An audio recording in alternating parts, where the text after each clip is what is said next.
She's like love, love, love, and music.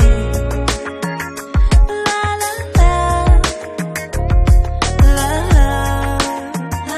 love, love, love, and music. Hello, everyone. I'm tired. It is 1:30 in the morning. This is my fourth review tonight. I'm thirsty. This is my review for Love and Hip Hop New York. This is season 8, episode 16. It is finally the goddamn season finale. I do not think this episode was all that. I hope everyone had a great day today for Monday. Before y'all ask, because everybody been doing this, asking me what color lipstick I have on, so I'm just gonna say what it is. This is a Kat Von D liquid lipstick, and it is color damned. So that is so I'm not having to reply to 30 people with a lipstick color. As I said, this episode was not that good to me. This season was not that good to me, honestly. We did not get much from Lil Mo and Carl. For her to be the star that she is, let's be honest, Lil Mo is a star. Even though she ain't had a hit in a long time, it's still Lil Mo, bitch. I feel like her little storyline of Carl cheating was a waste of her being on the show. I'm like, I feel like, how was that all you gave to the show? Or not even all that you gave, because I'm like, they could have, possibly edited some of her other stuff out. So I'm like, that part was kind of crazy. How basically Sophia the Body and James R just completely disappeared from the show. That to me was like, oh, okay. But we have Snoop, who's a part of the goddamn Creep Squad, and he here, Peter and Amina gone, like, okay, whatever. Mendici's in prison. At this point, this show just needs to get rid of Yandy, get rid of Rich, keep Anais, even keep Mariah Lynn, keep Safari, keep Juju. I don't mind Jacquay and Cayenne, because I think Jacquay, Safari, Snoop, and Self, and even Rich at times are funny when they are in some kind of natural element, so I don't mind them together. Get rid of Bianca if she's gonna keep beefing with everybody every time she turn around. Get rid of Dream Dog. I don't know what she brings to the table. Just kind of shake it up a little bit. Don't bring back James R. Don't bring back Sophia unless they have some kind of real ass storyline. I think my main thing is get rid of Yandy. Yandy do not need to be back on the show until Mendici is out of prison. I mean, she honestly serves no purpose. I don't care what nobody say. And I don't dislike Yandy. You know what I'm saying? I think she's a very talented girl. I think she has a lot of chutzpah. I think she has a lot of, turning lemons into lemonade. But I feel like she's fucking boring. And I feel like she is just milking this show until Mendici gets out of prison. And ain't nobody trying to watch Yandy for the next 7 years on Love and Hip Hop, New York, and she don't have a goddamn storyline. And then I'm like, so all of a sudden, does Mendici's never call her? The first half of the season, Mendici's called her every single episode. Now she don't ever talk to her husband. Like, where the hell is Judy at? I just can't, This season would just let me down so much. The beginning of the scene, we see Safari, Rich, Jacquay, and Stupid the Gym. Basically, Safari still talking about that goddamn song, how he wants them all to work on their verses. Jacquay then brings up, well, hey, you know what? You should try to get Cayenne on it. She's a rapper, whatever. You can see what she can do. He's like, all right, cool, it is what it is. He does say how it might be a good idea to bring in Cayenne because he's been having trouble getting Bree to come in to finish her track. Meaning they did that rough draft first thing with all of them on it, but we all know when you do a song, sometimes they don't do it in one take. You can record a demo in one take, but to do the final product, they want you to redo your verse. So he's saying how she hasn't finished her verse yet. When Jacquay then brings up how Anais and Cayenne had a whole issue at his video shoot, and then Rich chime in saying, oh, what, Annie's out here showing her coochie to people, and I'm glad I dodged that bullet, you know, because she's a married woman. But she was fucking her, though. She showed you are coochie as a married woman, so you can't talk as if you didn't want to be the person claiming her as this woman. If she out here sliding, you know, I was gonna say sliding and bopping, and she out here thotting and bopping, showing her cooch. But that's how her husband should feel, because her husband should be pissed off because she was out here thotting and bopping with your thought ass, Rich. I'm like, Rich, shut up. Remy and Juju and Yandy meet up. Yandy, goddamn it. You know, Remy's saying how she's still working on getting her IVF procedures done and, you know, getting her shots and everything to get her body ready to have a baby. You know, Juju brings up how she's basically, you know, kind of entertaining Safari. Not that they're dating, but she says how, you know, he's cool. I like him. You know, he's a cool dude, but, you know, we are just friends. But I can't say, you know, he's cool. And Remy looked like...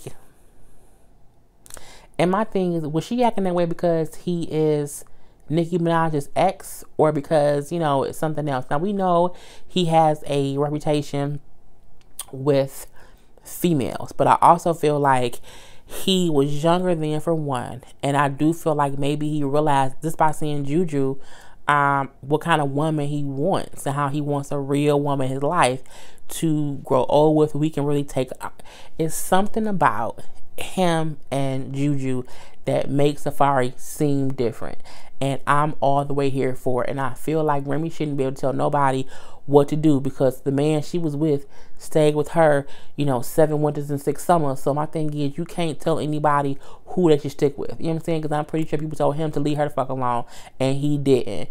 And I'm like, you can't. Sometimes people have to go through what they need to go through to be better. She wasted 10 goddamn years on Cameron's ass. She can waste a year on on Safari with his big dick ass. Did y'all see Safari's dick pic? Jesus, it's a whole curve to it. I was just like, God, what is going on here? But if you look, it looked like it was a bump on it. I'm guessing because it looked like he had it lubed up and shined up, and he was recording it or whatever. It could have been a glare from the camera. I don't know, but I need him to put up a secondary pic or video to show us that he don't have no kind of bump bitch on his dick. But it was large, bitch. It was like...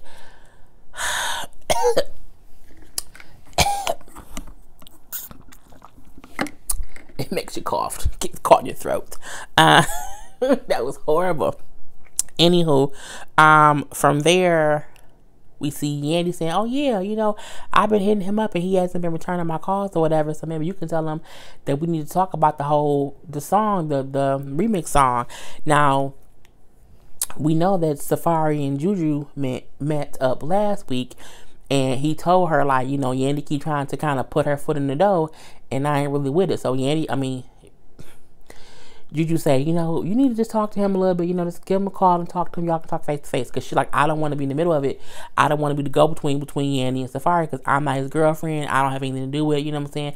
I'm single, no mingle, and we're going to leave it at that. I think that's a good thing for her to do, to just not get involved. It was nothing wrong with her giving Safari advice on talking to Yandy, but she didn't try to put herself in it. You know what I'm saying? I think that was cool. Jonathan and I used to meet up, and at first I'm looking like, oh my God, I don't like Jonathan and his scenes because he's just so extra. But we then figure out that he invited her to dinner so that Ruben can meet up with them too, so that Anais and Ruben could talk. He like, you know, we was out last episode. He was saying how he saw how distraught she was and how much she missed her family. But on my end, I feel like she was cheating on camera. Like, she wasn't even sneaking around. Like, you was doing things that your husband and your kids gonna see. And I feel like when you do that, you not thinking about your family. And so for it to be after the fact, I'm like, oh my God, I can really lose my family? What was I thinking? Bitch, you was thinking on camera. Because you had to actively go do these things with Rich. You had to actively plan out to be... Girl, bye.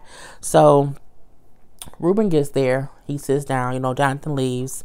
And, you know, she just says how, you know, she was no longer the little girl that he married. Not a little girl, but, you know, she was younger when they got married. And she's no longer that young, impressionable woman. You know, she's older now, she's grown up. And, you know, she was saying how she still wants her marriage, but she also did not want him to kind of blame himself.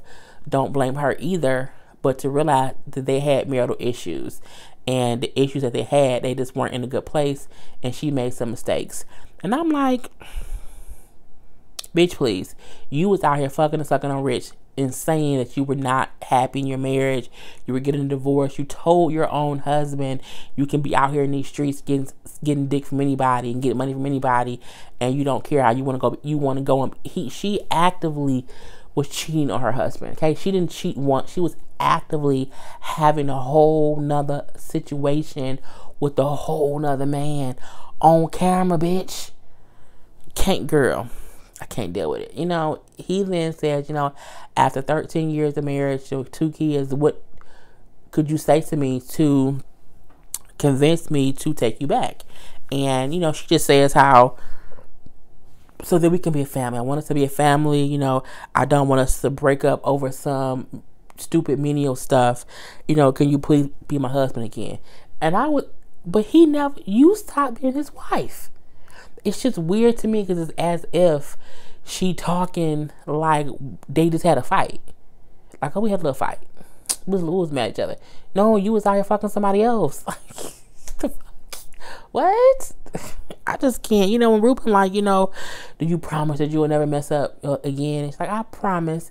And then they hug and kiss as if it's nothing. But he did say, hopefully, you know, what did you say? Hopefully it all works out. I think he know Annie's a little bit, you know, she out here slutting and butting in these streets, but it was what it was. I don't even care about the scene. It was a small scene where Mariah was performing her song. Everybody seemed hyped, but they could have been paid extras. I don't know. But I'm only mentioning this to say, I don't know what or who her costume people are or her wardrobe people are. She was dressed like a stripper. And not even a good stripper. She was dressed like the kind of stripper who worked a day shift on like a Tuesday, on like President's Day, when no one is in the club. But she dressed for, it was just so bust down. I was just like, what the fuck is she wearing? And then she had a horrible, horrible lace front that didn't have no glue on the front, because it looked like if somebody blew her damn forehead off. If someone walked up to her and just said, hey, Mariah, the wind from them saying, hey, would have knocked the goddamn wig off. I mean, it was like no, it was no, it was just so stupid. I was just like, I can't. Anyway, it was whatever. We see Juju Safari, Yandy get there, doing, I guess, rehearsals for Juju play. I'm a bit confused because is Juju doing a play with only 3 people in the play? Because it's always Juju, Yandy, Bianca, and like one other girl. And I'm like, is the play that small? Okay. You know, we find out that Bianca can't come for whatever reason. Who cares? Bianca ain't never showing up to nothing ever again in life, probably. So Juju plays the part that Bianca was supposed to be doing, and Juju was saying like, you know, she's kind of upset because Bianca has the lead role, and she's flaking already, so she don't know if Bianca is really the right person to be in the role. I'm still trying to figure out if this is a real play. I mean, I figure it's not, but I like Juju. I like her, and I don't want her making up fake ass scenes. I just can't do it. So, you know, because she doing Bianca part, I guess there was a part in there where they're supposed to kiss. So Safari used that to try to shoot his shot. And right before the kiss, he kind of went in for it. And she said, oh, bitch, cut me down. And, you know, they don't kiss, but he like, you know, I had to shoot my shot. You know, it is what it is. I like them together. It is what it is. We then see Yandy and Safari have a little conversation because they're on break from their little rehearsal. And, you know, she brings up, you know, so what's up? We need to talk. You got something you want to tell me? And he was like, oh, yeah, I finished the record. How did you finish the record? And I haven't even approved it yet. And then he was like, approve it. He was like, you know, that's what I want to talk to you about. You know, you kind of trying to take over. And this is my record. Like, I produced it. It's my, you know, it's my record. And she's like, well, I'm the one who suggested that you add people on it. And I'm like, that don't make you a producer. I mean, it makes you a suggester. You're not a producer. And, you know, he was just kind of like, you know, it's my song, you know, I ain't trying to really, you know, have you be the producer on it. You know, it was my idea. And, you know, he like, yeah, I did ask your opinion on some things and we talked about some things, but it wasn't never a thing where it was our song to work on. Like, that wasn't what it was at all. And she gets an attitude and leaves. Are you mad? I'm like, girl, talking about I thought we could have made an international hit. Yandy ain't even made a local hit, in my opinion. Yandy used to be, I think she used to be a good manager back when she was working with Mona and they were like managing Busta Rhymes and all them a long time ago. And when she was managing, you know, Jim Jones and all of them. I don't feel like Yandy has been a effective manager at all since she's been on Love and Hip Hop. You know, no one she's worked with has went any further than Love and Hip Hop. If you think about it, she has had her hand in everyone on Love and Hip Hop, and they all still just on Love and Hip Hop. You don't have no problem, and I don't feel like you being involved in the song is gonna make it be international. You couldn't even give me these such. You know what I'm saying? You can't. I don't even think she still managed Jewels. I don't. Girl, bye. I just can't deal with Yandy. You know. I just feel like she don't have no pull. She has. I can stop. She don't have any pull, and she really was talking as if she got the means to make something pop, but she don't. She ain't pop nobody off. Like nobody. Like you barely popping. Just saying.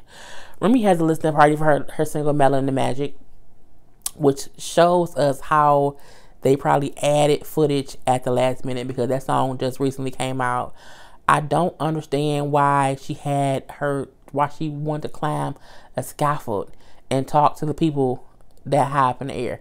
I didn't get that at all. I mean, I guess she wanted something different, but I'm like, girl, you gonna fucking fall.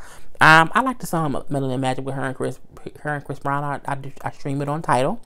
And you know, it is what it is. She brings up how she has everything going right now, how her album's about to drop, and I'm tired of waiting for your album, Remy. I really need you to drop 7 winters and 6 summers, because it's time. It's really time. Because she's been out of jail a few years, and she's been talking about this album since then.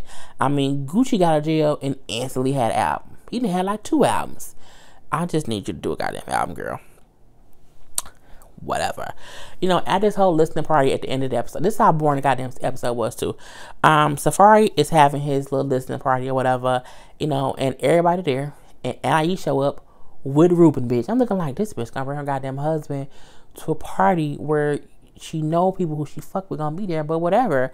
And you know, Ruben basically is in there, and he see Rich, so he go talk to Rich to kind of like clear the air. And he says, you know, just a FYI, me and Anais is back together. We're moving forward with our marriage. You know, that's my wife. And Rich like, it's cool, you know, no hard feeling. Ruben also says, I understand that you didn't know about me, I didn't know about you, but it's no hard feeling. So they kind of squash it or whatever, and then Rich start to say, yeah, you know, I thought it was crazy, you know, even because how she was showing her coochie to Jacquay. Ruben was like, wait, what? And he like, yeah, you know, she showed her coochie to Jacquay. And he like, who was Jacquay? At that moment, Jonathan and Anais realized that Rich and Ruben are talking. So, you know, Anais walk over there, and Ruben was like, who is Jacquay? And why you showing your coochie? I'm looking like, bitch. She's like, why you being messy, Rich? Why you being messy? You can't. No, bitch, you being messy. You showed that man your coochie. Even though you probably wouldn't think that Rich would say that, but you did it. You know, you being messy. That's the only way your husband can find out something you did is if you did it. If you didn't do anything, no one can tell him anything, but you keep doing shit. So she like, you know what? Let's just leave. You know, we're leaving. So she leaves, Ruben leaves, and Jonathan leaves. And before Jonathan leaves, he says, it's fire. We're leaving because you invited a vagina to your show. Rich is a vagina. I'm like, first of all, you trying to call Rich a vagina the same way somebody Reese did in season 1 or season 2 was played. Jonathan, go home, boo. No one cares. we see Juju kind of interacting with Safari's family. It was so cute, you know, calling his mom, and, you know, Safari saying because he was practicing for her play that Juju and his mom and his sister had gotten close, sir, even though they are just strictly friends or whatever. You know, his mom saying how, you know, this is the kind of woman I want you to bring home, someone I can talk to, someone I like, and she keeps saying, you know, no, we're just friends, you know, we're just getting to know each other, you know, we're just cool or whatever, and kind of just reassuring them, like, I ain't saying that I don't like your son, but I am saying is he not my man, we just friends, getting to just basically get acquainted. And I think that's a cool way to be, because you don't want to make the mom think you saying your son ain't shit, but you letting her know me and your son ain't together, but, you know, he's a cool person because we hanging out. And I thought it was what it was. And, you know, she said in her little confessional how, you know, she do think he's cool, you know, they are getting to know each other, she said, but however, he has a reputation with the ladies and she's not ready to get all wrapped up into all of that. I just want them to be together and have pretty little chocolate babies. That's all I want. So, you know, we then see, you know, Yandy there, whatever, and Safari goes up on stage and he kind of presents the charity check to the charity people, and he does bring Yandy up on stage and how he couldn't have done it without her. And I don't think his intention was ever to exclude Yandy from the donation part of it. I think his thing was, I don't want her involved, excuse me, in the production of the song. Like, I think he wanted that part to be him because it was his song. And, you know, that was a good thing for him to do. We see that he gave a check of like $5,000 to the charity, but said this is a advance of the proceeds, meaning we anticipate it's going to do this plus more. So this is like an advance check, and then whatever else that comes in, you know, we'll handle that later. And, you know, that was cool. Then he does the song. They play the song. You know, now Jacquay is there. Everybody there. You know, Snoop is there. Everybody is there. Okay. Cayenne and Bree is there with her blue hair and the fur coat. Lord Jesus. You know, Mariah Lynn is there. Jacquay, Yandy, of course, Juju. All these people is there. So when he played the song, and, you know, you hear everybody verse one, verse by verse by verse. Mariah Lynn get up there. You know, because they played the song. And then they kind of just lip sync their verse. And like knowingly though, like wasn't like let's make them think we doing whatever. And from there, so yeah, Mariah Lynn did her voice, her verse. You know, Safari did his part. We seen Jacquay do his part. Then we saw Cayenne do her verse, and Bree in the audience is hype, waiting for her voice to come up. And bitch, it never did. And she starts to realize I ain't on the song. And she looking around, and she looked sad, like she wanted to cry. And I'm like, oh damn, he cut her from the song. So she pissed when she like realized I'm not on the song. Like, I'm really not on. They basically kind of replaced me for Cayenne. And so at first she walked away and she pissed, but she then come back. And, you know, she's like, hey, you know, this wasn't the version that I heard. This is some bullshit, you know what I'm saying? What did she say? Well, no, because from there, Safari was saying how, you know, a few of them had did verses. He say, but Bree never came back to relay her verse. He only had that first version, and that wasn't a good enough version. And how everybody else redid their verse. And so, because she didn't reach out, he, like, I just took her off. And it was what it was. And she said how, you know, Jacquay out here working. Bree says how Jacquay was working miracles for his bitch, meaning, you know, he did that to get his girlfriend on the song and got me off, which is weird because ain't that like your brother? We gonna know about that. So, you know, her and Cayenne are basically going back and forth. You know, Cayenne calling her a bum bitch, and they all some bum bitches, and I'm from Brooklyn and I'm from Bed-Stuy. I don't know what cities they were in different cities that they were from, and it's kind of childish, petty, unprofessional. I mean, even this is a Love and Hip Hop event, it's still a fucking event, and y'all is up here yelling at each other from across the goddamn room, which is stupid and petty, and everyone is looking like, oh shit, they really arguing, oh shit, security having to break them up, oh shit. and they kind of going back and forth or whatever. And, you know, it was dumb. Security basically got them separated and everything. And Yandy saying how, you know, if I was involved, this wouldn't have happened. It's a goddamn lie. Because you've been trying to stop Bianca from fighting for like 2 fucking seasons and you ain't fixing. So my thing is, you can't make it seem as if because you wasn't involved in the song being produced and Safari taking Brie off, that you could have stopped that situation. Because you ain't stopped shit. You tried to get Bianca, Mariah, Dream Doll, and Brie together, and it was a goddamn fight. So my thing is, don't act like you got that mix to fix it, because you're not. And then she gonna say, you know, you need that Yandy touch. Man, Yandy's touch is not effective. Okay, Yandy's touch is just not. It's fiction. Yandy's touch is fiction, like Yandy's goddamn storyline. And I'm over it. I'm like, Yandy has this tendency to think that she is this bitch that just makes things happen. And I just feel like, as far as the show goes, they don't show Yandy succeeding at shit. They show Yandy starting stuff. She started working with Bianca. That didn't work. What happened to the dude who she was rubbing lotion on, who was her client? That didn't work. The little white boy was dancing. That didn't work. At one point, she was Jim Jones and Joel Santana managers.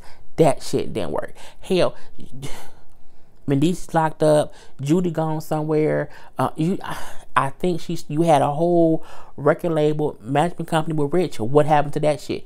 Yandy starts a lot of projects. She don't finish shit. So my thing is, Yandy's touch, it's like the touch of a microwave. You cut it on and it gets cut off in 30 seconds. So, yeah. The last thing that we see is kind of each person wrap-up story, basically. You know, Safari shopping for fur coats with his mom, saying how, you know, she's the woman who would never let him down, and that's the woman in his life. We see Juju saying how, you know, she had a tough year breaking up with Cameron after 10 years, but how she got her master's degree and making her book into a play, and how she would be ready to open up for love one day.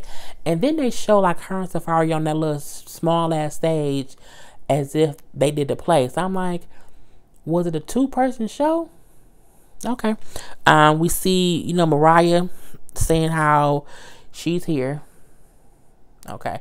You've been here for a few seasons, but ain't nothing changed. Don't get that together. We see Brie and Dream on stage, you know, with tons of weave, just saying how, you know, it ain't over for them. I think it is. We see Rich talking about how he's focusing on getting these dollars. Rich, no, you're not.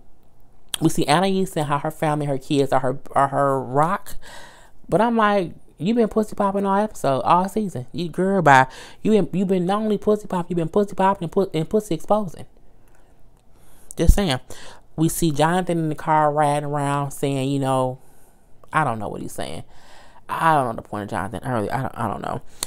We see Yandy saying how she turns obstacles into opportunities. Girl, bye. We see Remy saying how she's really women because she got new songs, a new store, a new home, and she is working on a new baby. I agree. I think if anyone is the busiest and is really making moves in real life, it is Remy. Yeah, Remy. I think she is. Safari making moves with them dick pics. I feel like Juju will probably write a second book, and I'm guessing she gonna do something with that dang on master degree she just got. Congratulations. But the simple facts that like Lil Mo didn't have no ending credit, Snoop didn't have no ending credit, Sophia DeBody didn't have no ending credit, James R didn't have no ending credit, Jacquay, Cayenne didn't have no ending credit, Bianca didn't have no ending credit on this particular episode. Who else didn't have an ending credit? Self didn't have no ending credit. All these B characters, if they don't have no ending credit, they don't need to be on the show. And I'm going to leave it at that. I will be back next week with the reunion review. And I'm tired. I'm going to drink some more water and try to get some sleep. So, I am Jay Lee. This is Jaylee's Corner. Peace.